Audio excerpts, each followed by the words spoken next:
Hello everyone, today I'll show you how to add an image watermark and make it transparent using PDF element. Open your PDF file and select here edit option.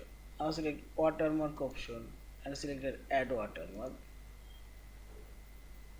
Now select this file option and click this three dot option. Open your folder and I'll add this watermark and now select open.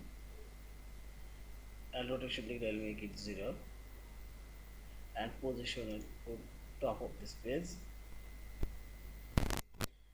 and the setting option here you will find this watermark transparency. I'll transparent it and see this 40 and 0. Also we will select apply and see this our transparent watermark now added all of these pages. Yeah, and finally select this file option, save or save as in PDF file. Thank you for watching. Please subscribe, like, share and comments.